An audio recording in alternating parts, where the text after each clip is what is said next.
As this edition of Not in Your Lifetime was being prepared, a Cuban exile living in Miami, Reynaldo Martinez, contacted the former chief counsel of the House Assassinations Committee to say he had information that he wanted to get off his chest before he died.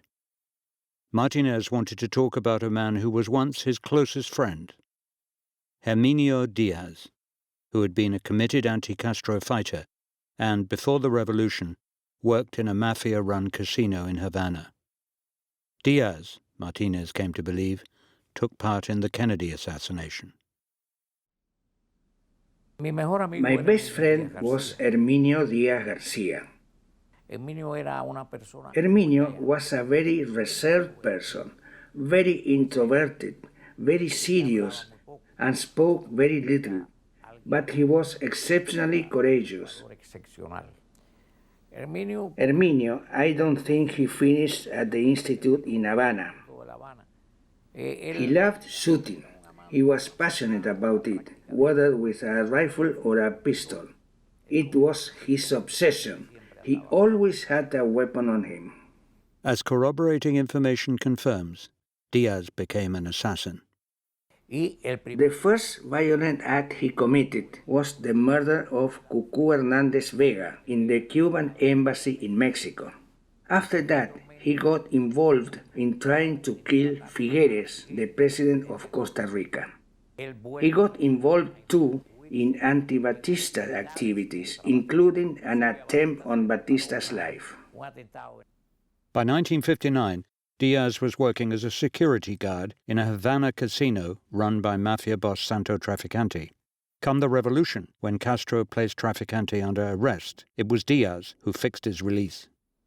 He asked me a favor, to bring him to Tresconia to see a man named Santo Traficante, who had promised him that if he got out, he would make Herminio head of security at the Riviera. Herminio asked them to release Santo Traficante. It wasn't a problem, just a matter of fixing things. Traficante was released 4 days later. Soon after, Diaz also left Cuba.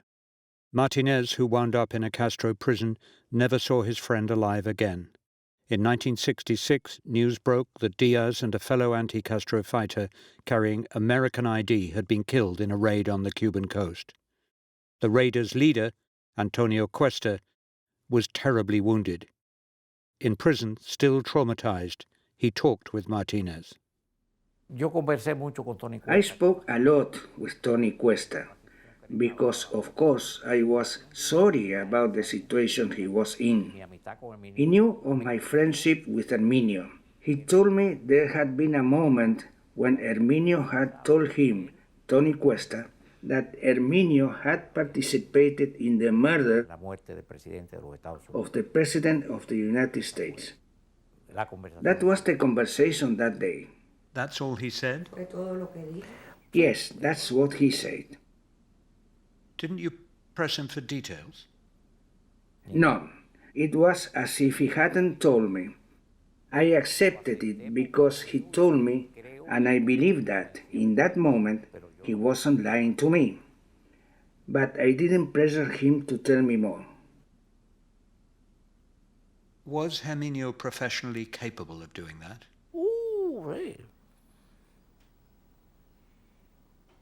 Oh yes, Herminio was a professional in that, in the use of weapons. Did you believe it at the time? I neither believed it, nor did I disbelieve it, because I had no evidence to know if it was the truth. I think he told me the truth. What Martinez told us was, of course, hearsay, and more complex than can be explained in a brief soundbite. He insisted, though, that it was la verdad, mi verdad, the truth, my truth. Is this significant information on the fate that befell President Kennedy in Dallas? Martinez's friend Diaz had an appropriate profile. He was a crack marksman, had a known track record as a political assassin, and was involved with the mafia and the more extreme anti-Castro groups, both of which were bitterly hostile to the president. when the shots rang out in Dealey Plaza in November 1963. Was Diaz there, behind a gun?